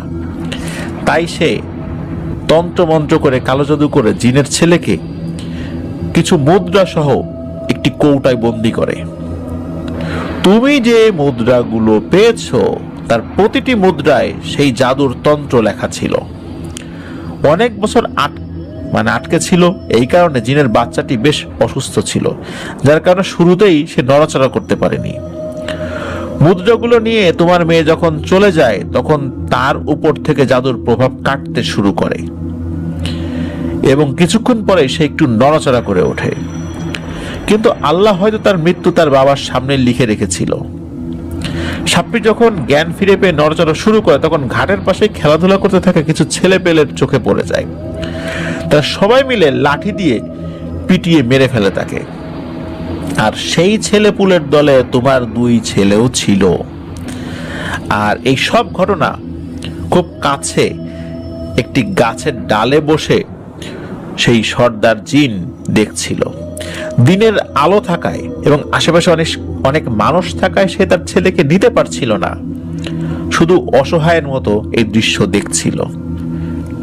এত বছর নিজের ছেলেকে আটক আছে এটা জানার পরও, এই প্রথম দেখে তারপরও ছেলেকে নিতে পারছিল না। অপেক্ষা করছিল তার ছেলে একটু সুস্থ হয়ে পানিতে নেমে পড়লেই ছেলেকে সে সরিয়ে নেবে। কিন্তু তার বদলে এত বছর অপেক্ষার পরে দেখতে হলো ছেলের করুণ মৃত্যু। তুমি নিজেই বলো, তার জায়গায় তুমি থাকলে তুমি কি করতে সাফি? তার উপরে তুমি সেই তন্ত্রের মুদ্রা খরচ করে সেই অর্থে পরিবারের মুখে খাবার দিয়েছ। তুমি কি বুঝতে পারছো তুমি যে তুমি এবং তোমার পরিবার কি ভয়ানক বিপদে পড়েছ? খুব তাড়াতাড়ি এই তন্ত্রের প্রভাব দেখা যাবে, তখন কি করবা? তোমার লোভ পরিবারকে কোথায় নিয়ে গেছে বুঝতে পারছো? কথাগুলো বলে ইমাম সাহেব থামলেন। সাফি বুঝতে পেরেছিলেন তিনি আসলে কি বিপদে পড়েছেন। তখন সাফি হাউমাউ করে কেঁদে ইমাম সাহেবের কাছে সাহায্য প্রার্থনা করেন। ইমাম সাহেব তাকে শান্ত করে বলেন, আমি কতটুকু কি করতে পারবো জানি না, তবে চেষ্টা করব। তুমি এক কাজ করো, বাকি মুদ্রাগুলো সব নিয়ে আসো আমার কাছে, আর ছেলেকেও সাথে করে নিয়ে আসো। সাফি দেরি না করে তখন বিদায় নিয়ে দ্রুত বাড়ি ফেরত আসেন। মুদ্রাগুলো নিয়ে ঘর থেকে বের হবেন, তখন আবার তার মাথায় শয়তানি বুদ্ধি উকি দেয়। তিনি ভাবেন এখান থেকে আরো কিছু মুদ্রা রেখে বাকিটা দেবেন হুজুরের হাতে। হুজুরকে তো বলে এসেছেন কিছু খরচ করেছেন, এতে হুজুরের সন্দেহ হবে না। আর হুজুর যদি আল্লাহর রহমতে সবকিছু ঠিকঠাক করে দিতে পারেন তাহলে তো এই মুদ্রাগুলো পরে খরচ করার কোনো সমস্যা নাই। আর কতগুলো মুদ্রা আমি খরচ করেছি এটা তো হুজুরকে বলি নাই। এই ভেবে সেই মুদ্রাগুলো থেকে কিছু মুদ্রা সরিয়ে রেখে বাকিগুলো নিয়ে ছেলেকে সাথে নিয়ে মসজিদে ফেরত যান। ইমাম সাহেব মুদ্রাগুলো নিয়ে সাফির ছেলেকে বসিয়ে বেশ কিছু আমল করে পানি খাইয়ে দেন এবং শরীর বন্ধ করে দেন। তারপর সাফিকে বলেন, এখন তোমরা বাড়ি যাও, আমি বিকেলে আসব, তোমার বাড়ি বন্ধ করে দিয়ে যাব। আর ছেলেকে একটু চোখে চোখে রেখো কিছুদিন, আমি দেখি জিন সর্দারকে কিভাবে মানানো যায়। এরপরে সাফি ছেলেকে নিয়ে বাড়ি ফেরত আসেন। আর কাউকে না বলে যে কয়েকটি মুদ্রা রেখেছিলেন সেটি ঘরের বাইরে উঠোনের এক জায়গায় সবার অলক্ষ্যে মাটি চাপা দিয়ে লুকিয়ে রাখেন। এইদিকে পুত্র শোকে সাফির স্ত্রী খুব অসুস্থ হয়ে পড়েন। এইদিকে কি হচ্ছে সে কোনো কিছু খেয়াল করতে বা জানতেও পারল না। দুপুরবেলা সাফি ছেলেকে নিয়ে খেতে বসেছেন, এমন সময় শুনতে পান ঘরের ভেতর থেকে তার স্ত্রী একই সাথে দুটি ভিন্ন কণ্ঠে কথা বলছে। একটি তার নিজের কণ্ঠ, কিন্তু অন্যটি এই পৃথিবীর কারো কণ্ঠ হতেই পারে না। এমন কর্কশ পুরুষালী মোটা কণ্ঠ কোনো মানুষের হয় কিনা সন্দেহ। শুধু কণ্ঠ শুনেই সাফির ভয়ে ঘাম ছুটে যায়। তিনি ছেলে মেয়েদের বসিয়ে রেখে ঘরের ভেতরে রুমে প্রবেশ করে দেখেন তার স্ত্রী ঘাড়ের উপর শুয়ে থাকা অবস্থায় নিজেই এভাবে কথা বলছে। দুটি কণ্ঠই তার ভেতর থেকে আসছে, যদিও স্ত্রীর কথা ছাড়া অন্য কণ্ঠটি কি বলছে এটি সে বুঝতে পারছিল না। সাফি একটু কাছে গিয়ে স্ত্রীর নাম ধরে ডাকতে তার স্ত্রী এক ঝটকায় তার দিকে ফেরত তাকায়। সেই তাকানো যে ভয়ঙ্কর দৃষ্টি, এটি কোনো মানুষের হয় না। সাফি দেখতে পান তার স্ত্রীর চোখের কোনো মণি দেখা যাচ্ছে না, শুধু সাদা অংশটুকু দেখা যাচ্ছে। সাফির ডাকে তার স্ত্রী তার দিকে তাকিয়ে শুয়ে থাকা ওই অবস্থাতেই শরীরের কোনো অংশ না ভেঙে, মানে হাঁটু না ভেঙে শটান দুই পায়ের উপরে দাঁড়িয়ে পড়ে। এটা দেখে সাফির ভয়ে অবস্থা খারাপ হয়ে যায়। সাফি দ্রুত স্ত্রীর কাছে গিয়ে তাকে ধরতে যায় আর ছেলে মেয়েদের বলে লোকজন ডাকতে। বড় মেয়ে ফুলি এসে বাবাকে সাহায্য করতে মাকে জাপটে ধরে। ঠিক তখনই তার স্ত্রী দুই হাতে মেয়ের দুই গাল চেপে ধরে আর মুখের সামনে এনে সেই ভয়ানক কণ্ঠে বলে ওঠে, তোর কিছু হবে না আপাতত, তুই আমার ছেলেকে মুক্ত করেছিলি, কিন্তু তোর আর কিছুই থাকবে না, এটা মনে রাখিস। এ কথা বলে ফুলিকে ছেড়ে দিয়ে সেই অমানসিক কণ্ঠটা সাফির দিকে মুখ ঘুরিয়ে বলে, তোর সাথে কিন্তু আমার অনেক হিসাব বাকি রে সাফি। তোর মতো বাপ যার থাকে, সেই বাপের ছেলে পেলেদের হত্যা করার জন্য জল্লাদের প্রয়োজন হয়, আর তুই একাই যথেষ্ট, তুই একাই জল্লাদের কাজ করতে পারবি। তোর সাথে আমার হিসাব নিকাশ চুকাতে হবে, আর তোর মতো বাপ আর কারো ঘরে যেন না থাকে।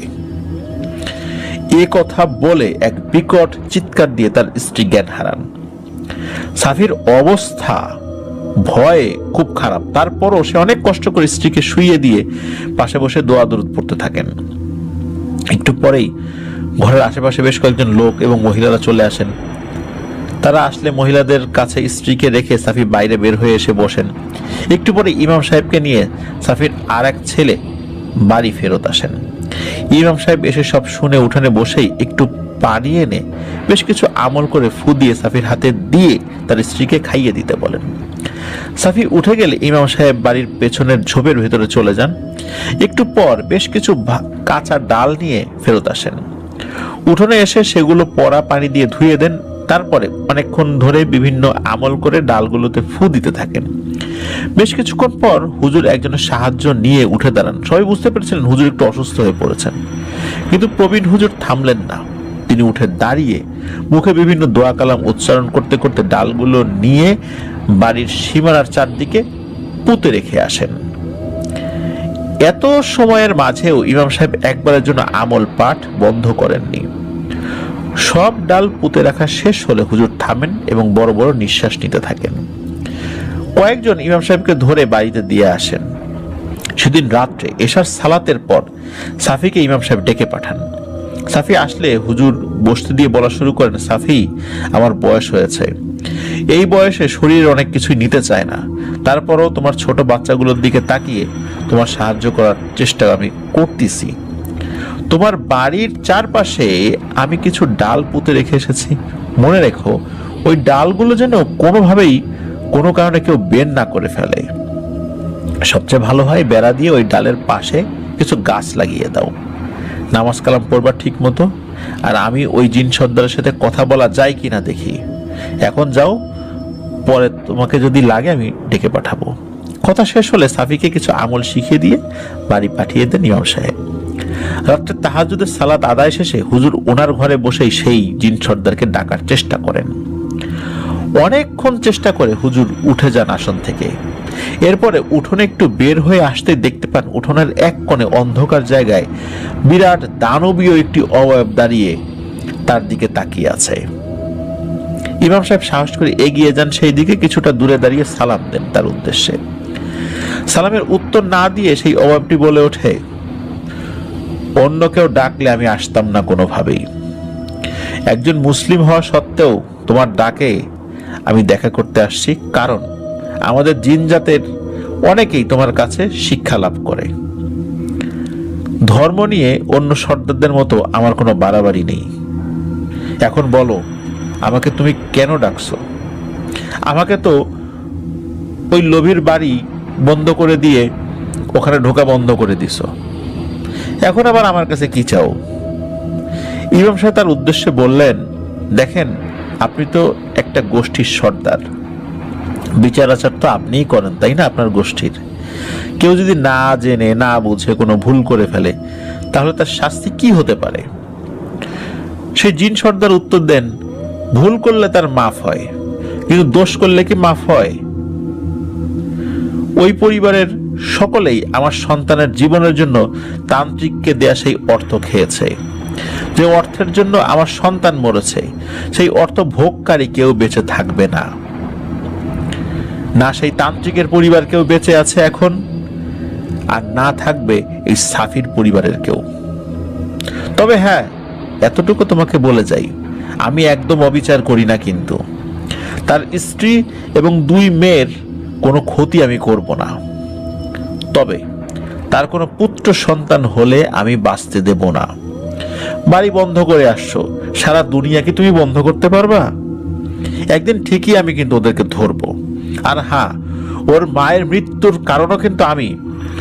যেদিন আমার ছেলেকে তার 2 নাতি সহ অন্য বাচ্চারা পিটিয়ে মারছিল, তখন ওই বৃদ্ধা মহিলা একটু দাঁড়িয়ে নাতিদের মানা না করে বলছিল, দেখিস একদম মাইরা ফেলা, নাইলে কিন্তু এই সাপ আবার রাত্রে এসে কামড়াবে। হুজুর, তোমার সাথে আমার কোনো শত্রুতা নাই, কিন্তু তোমার ব্যাপারে আমি কিন্তু ভালো কিছুই খালি শুনছি, তাই তোমার সাথে আমার বিরোধ সৃষ্টি হোক এটা আমি চাই না। তোমার কিছু আমি করি এটাও আমি চাই না। তুমি কিন্তু আর কিছু করার চেষ্টা করো না এই বিষয়ে, তা না হলে এই বৃদ্ধ বয়সে তোমার একমাত্র নাতির লাশও কাঁধে নিতে হবে, এই বলে দিলাম। আমি আসি এখন, তোমার উপর কিন্তু আমার নজর থাকবে। আর একটা কথা বলে যাই, তুমি হয়তো এখনো জানো না এই কথাটা, ওই সাফির কাছে কিন্তু এখনো অনেক মুদ্রা রয়ে গেছে। তুমি এই মুদ্রাগুলো আমারে ফেরত দেওয়ার জন্য নিছিল, তো ওই লোভী এখনো কিছু মুদ্রা ওর কাছে রেখে দিছে। তার কাছে সন্তানের থেকে ওই মুদ্রাই বেশি দামি। এমন লোকের উপকার তুমি করতে চাচ্ছ, তুমি কিন্তু হয়তোবা মানবিক দিক চিন্তা করে কাজ করছো, কিন্তু ওর উপকার করা কিন্তু আসলে ঠিক হচ্ছে না। যা করো বুঝে শুনে করো। এই কথাগুলো বলে হুজুরের সামনে ওই অভাবটি শূন্যে মিলিয়ে যায়। শেষের কথাগুলো শুনে হুজুর সাফির এই কাজে মারাত্মক কষ্ট পেলেন এবং সেই সাথে রেগেও গেলেন। তিনি ভাবলেন যে না, আর কিছুই তিনি করবেন না। সাফির যে নফস, এটা পুরোপুরি শয়তান দখল করে ফেলেছে। এমন লোভে সে পড়েছে যে এই লোভ থেকে তাকে বের করা যাচ্ছে না।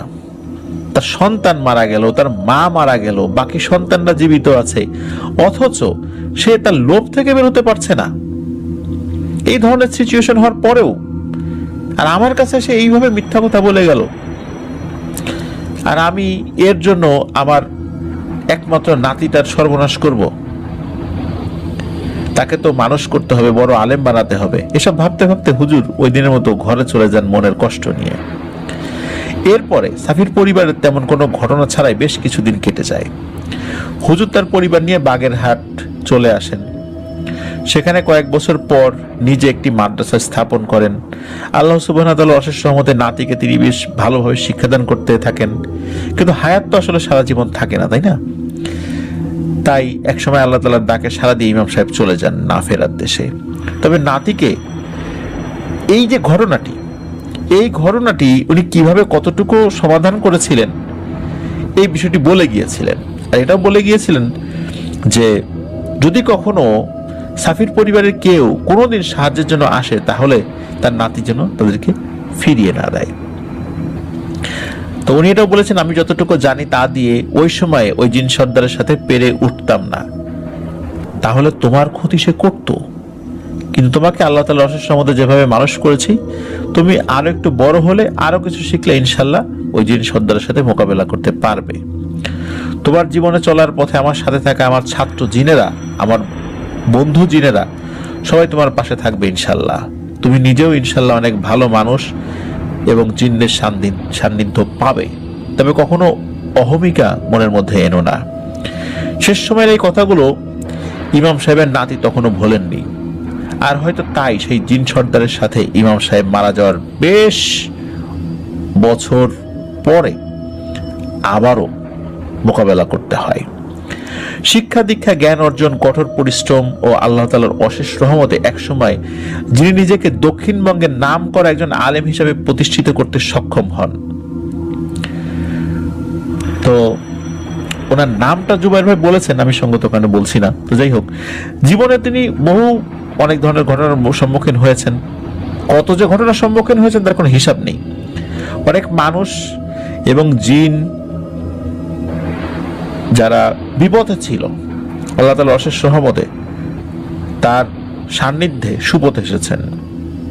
কত ছাত্র তার হাত ধরে হাফেজ হয়েছেন তা বাগেরহাটের অনেকেই জানেন।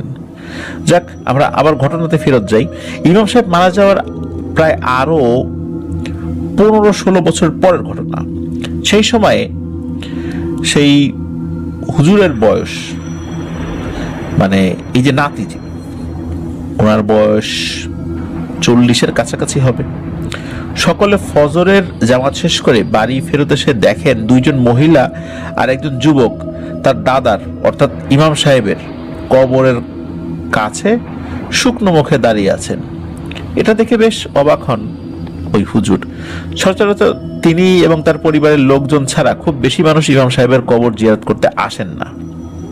হুজুর তাদের দিকে এগিয়ে সালাম দিয়ে তাদের পরিচয় জিজ্ঞেস করেন। তখন তাদের মধ্যে একজন বয়স্কা মহিলা সামনে এগিয়ে এসে বলেন, আসসালামু আলাইকুম ভাই, আপনি আমারে চিনবেন না, অনেক ছোট থাকতে আপনাকে আমি দেখেছি, এখন তো মাশাআল্লাহ আপনি অনেক বড় আলেম হয়েছেন, আপনার অনেক ভালো নাম ডাক শুনেছি, আমার নাম ফুলি বেগম। আপনারা এখানে আসার আগে যে গ্রামে থাকতেন আমিও সেই গ্রামে থাকতাম এক সময়। আমার বাবার নাম ছিল সাইফুদ্দিন সাফি।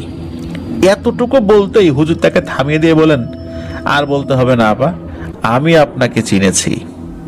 আমি তো ভাবছিলাম আরো আগে আসবেন, তাই এত দেরি হলো কেন আসতে? ফুলি বেগম উত্তর দিলেন, অনেক খুঁজছি আমরা, কিন্তু আপনার দাদার দেখা তো পাই নাই। পরে আপনার নাম নিতেই অনেকে ঠিকানা দিতে পারছে। তো হুজুর কেন আসছি সেটা তো বুঝতেছেন।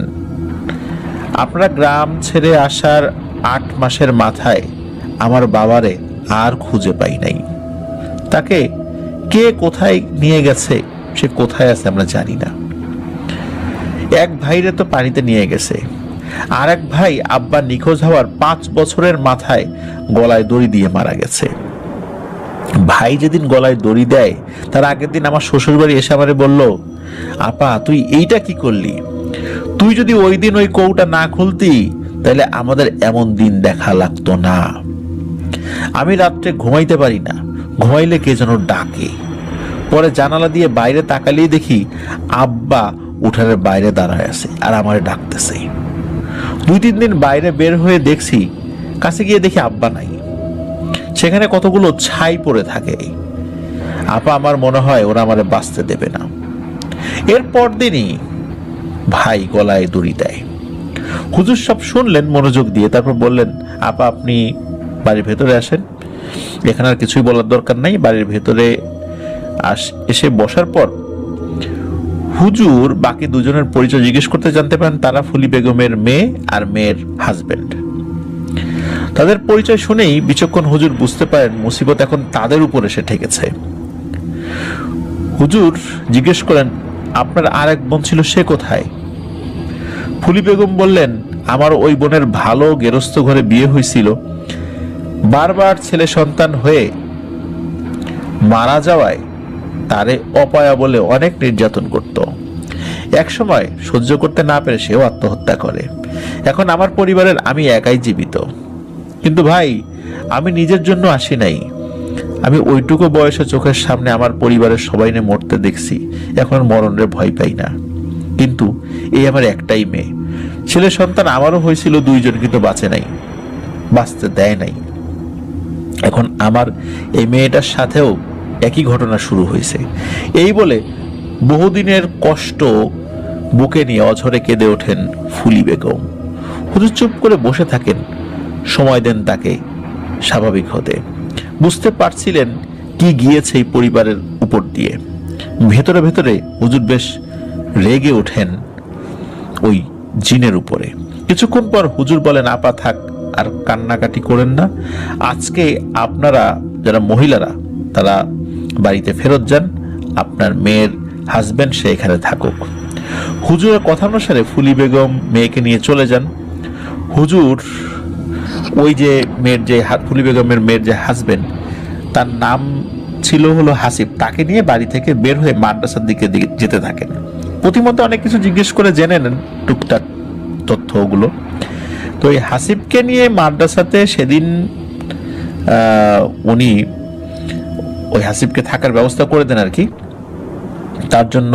আর হুজুরের জন্য যে বরাদ্দকৃত ইবাদতখানা কাম অফিস, সেখানে গিয়ে হুজুর দরজা বন্ধ করে দেন। উনি দরজা বন্ধ করলে কেউ সহজে সেখানে যেতেন না, কারণ মাদ্রাসার সকলে মোটামুটি জানতেন হুজুরের সাথে এখন অনেকেই দেখা করতে আসবেন। হুজুর সব সময়ের মতো তার তথ্য সংগ্রহ করা জিনেদের ডেকে পাঠান এবং অপেক্ষা করতে থাকেন। একটু পরেই ঘরের উল্টো পাশের জানালা দিয়ে দমকা এক বাতাস এসে ঘরে ঢুকেই সালাম দেয়। সালামের উত্তর দিয়ে হুজুর বলেন, তোমার জন্য একটা বিশেষ কাজ আছে। আজকে আমি তোমাদের কিছু পত্র দিয়ে সর্দারদের কাছে পাঠাবো। তোমরা যাবে এবং আজ রাতে তাদের আমার বাড়িতে নিমন্ত্রণ দিয়ে আসবে। অবশ্যই অবশ্যই পাথর জমিনের বাদশাহ সর্দারে আলাকে আমার সালাম জানাবে এবং খুব আন্তরিকভাবে সালাম জানাবে এবং বলবে যে আমার নিমন্ত্রণ যেন উনি গ্রহণ করেন, এবং বলবেন যে ওনাকে আমার খুবই প্রয়োজন। এই সর্দারে আলা হচ্ছে সুফিয়ান হুজুরের সেই বড় দাদা। জিনেরা এই দাওয়াত নিয়ে চলে যান সকলকে পৌঁছে দিতে। মাগরিবের জামাত শেষে হুজুর মসজিদের বাইরে একটু হাঁটাহাঁটি করছিলেন, তখন পেছন থেকে সালাম শুনে হুজুর ঘুরে তাকিয়ে দেখেন তার তথ্য সংগ্রহকারী জিনেরা এসেছেন। তারা জানালেন সবাই দাওয়াত কবুল করেছেন এবং সর্দারে আলা ঠিক সময়ে উপস্থিত হবেন বলে জানিয়েছেন। হুজুর তাদেরকে বিদায় দিয়ে বাজারের দিকে রওনা হন। বাজারে গিয়ে ভালো মানের কিছু মিষ্টি নিয়ে আস্তে আস্তে বাড়ির পথ ধরেন। বাড়ি এসে স্ত্রীকে ডেকে একটু শরবত তৈরি করে রাখতে বলেন। ঠিক মধ্যরাতে হুজুর তসবিহ পড়ছিলেন, তখন একজন একজন করে মুসলিম জিন সর্দারগণ উপস্থিত হন, যারা বিভিন্ন এলাকার সর্দার ছিলেন। সবাই উপস্থিত হলেও সর্দারে আলা মানে এই বড় দাদা আসছিলেন না দেখে উনি একটু বিচলিত হন। তখন একজন বলে ওঠেন, হাফেজ সাহেব চিন্তা করবেন না, হুজুর আসবেন। তিনি একটি বিচার সম্পন্ন করতে গিয়েছেন। তো বিভিন্ন বিষয় নিয়ে অন্য সর্দারদের সাথে হুজুর কথা বলছিলেন। কিছুক্ষণের মধ্যে সারা বাড়ির আঙিনা সুগন্ধি ছড়িয়ে ঘরে প্রবেশ করেন সর্দারে আলা তথা বড় দাদা। তিনি আসতেই সকলে উঠে দাঁড়িয়ে সালাম দেন। বড় দাদা সালামের উত্তর দিয়ে সকলের দিকে তাকিয়ে বলেন, মাশাআল্লাহ, হাফেজ সাহেব কি এমন সুখবর আছে যার কারণে মহান রাব্বুল আলামিন সকলকে একসাথে দেখার তৌফিক দিয়েছেন? তখন হাফেজ সাহেব উত্তর দিলেন, হুজুর সুখবর এখনো হয়নি, তবে আপনার সম্মতি এবং সাহায্য করলে ইনশাআল্লাহ সুখবর হবে। সবাই অবাক হয়ে হাফেজ সাহেব হুজুরের দিকে তাকালে হুজুর তার গ্রামের বাড়ি থেকে শুরু করে সাফির পরিবারের সাথে ঘটনা যেটা ঘটেছে তার দাদার মুখ থেকে শুনেছেন, তারপরে যে ফুলি বেগমের কাছ থেকে শুনেছেন, সব কিছু উনি এই বিষয়টি উপস্থাপন করেন। সর্দারগণ সব শুনে বড় দাদার মতামতের জন্য চুপ করে থাকেন। বড় দাদা সবকিছু মনোযোগ দিয়ে শুনলেন, তারপর বেশ কিছুক্ষণ চুপ থেকে হঠাৎ বলে ওঠেন, হাফেজ সাহেব, আজ আপনার বাড়িতে এই সমস্যার সমাধান না করে কিছু খাওয়াটা আমার কাছে হালাল বলে মনে হচ্ছে না। আল্লাহ শক্তি দিয়েছেন, তাই বলে সেটা দুর্বলের উপর দেখানো অপরাধ। সেই জিন সর্দার প্রথমে যেটা করেছে সেটা একজন সন্তান হারা পিতার কাছ থেকে এটা আশা করাই যায়।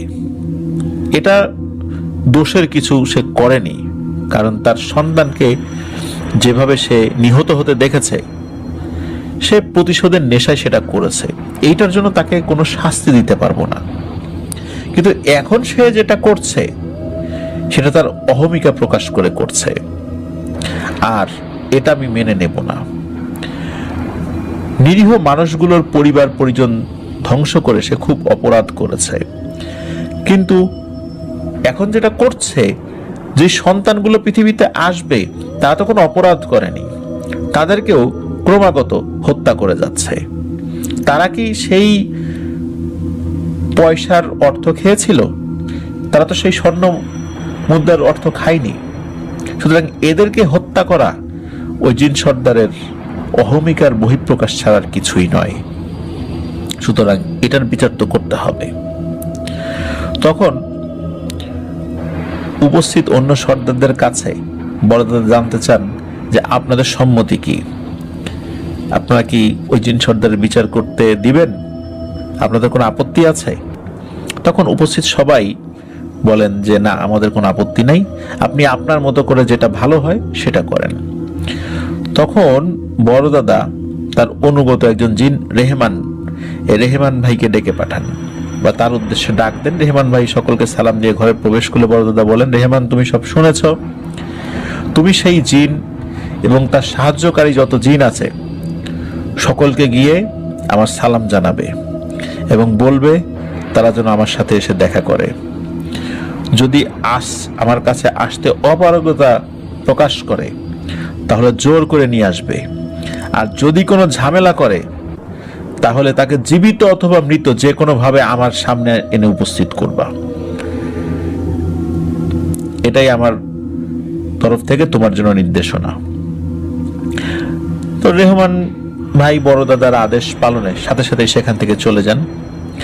তখন বড় দাদা হাফেজ সাহেব হুজুরকে বলেন, হাফেজ সাহেব, সাফির মেয়ে এবং তার পরিবারকে আমার তরফ থেকে সালাম দিবেন, বলবেন মহান আল্লাহ কাউকে এত ক্ষমতা দেননি যে সে ভুলে যাবে তার সীমানা। যে সীমানা ভুলে যায় তার কিন্তু একটা সময়ের কিছুই থাকে না, আর নিশ্চয়ই আল্লাহ সীমা লঙ্ঘনকারীকে পছন্দ করেন না। বড় দাদা এই কথা বলে কিছু না খেয়ে উঠে চলে যান। উপস্থিত সর্দারগণ একে একে বিদায় নিয়ে চলে যান। সকালে ফজরের নামাজের পর হুজুর মাদ্রাসাতে গিয়ে হাসিবকে ডেকে পাঠান। হাসিব আসলে হুজুর বলেন যে আশা করি কিছুদিনের মধ্যে তোমাদের পরিবারের এই কালো ইতিহাস এবং সেই অভিশাপ দুই শেষ হবে ইনশাল্লাহ। যাও, বাড়ি ফিরে যাও, বাড়ির সকলকে আমার সালাম জানিও। আর তোমার কাছে আবদার, সামনে ইনশাল্লাহ আল্লাহ তাআলার হুকুমে যদি তোমাদের ছেলে সন্তান হয় তাকে দ্বীনের লাইনে লেখাপড়া করিও। এটাই আমার অনুরোধ। জানি না কতদিন বাঁচবো, কিন্তু নিশ্চয়ই ভালো কাজ করার চেষ্টা করছি, আল্লাহ তাআলা যদি আমার কাজে সন্তুষ্ট হন। এর 2-3 দিন পর রাতের বেলা হুজুর মাদ্রাসা থেকে বাড়ি ফেরত আসছিলেন। তখন রেহমান ভাই এসে জানালেন সেই জিন সর্দারকে বড় দাদার সালাম জানানো হয়েছিল, তাকে বলা হয়েছিল যে বড় দাদার সাথে দেখা করতে, কিন্তু কোনোভাবে সে আদেশ মান্য করেনি এবং মান্য না করে উল্টো সে তার অনুগত জিনদেরকে দিয়ে রেহমান ভাইয়ের উপর চড়াও হয়। বার্তাবাহক কোনো জিনের উপর চড়াও হওয়া এটা মারাত্মক অপরাধ। শুধু জিনদের বেলায় না, মানুষের ক্ষেত্রেও যদি কোনো বার্তাবাহক কোনো শত্রু অঞ্চলেও যায় তাকে আক্রমণ করা যাবে না। কিন্তু এই জিন সর্দার এই কাজটি করার কারণে ভয়ানক একটা ঝামেলা সৃষ্টি হয়ে যায়। রেহমান ভাইয়ের সাথে যাওয়া অন্যান্য জিনেরা দূরে ছিল। যখন তারা দেখলো যে রেহমান ভাই আক্রান্ত হয়েছেন, তখন সেই জিনেরা এসে রেহমান ভাইকে বাঁচানোর জন্য ওই জিন সর্দার এবং তার অনুগত জিনদের উপর আক্রমণ করে।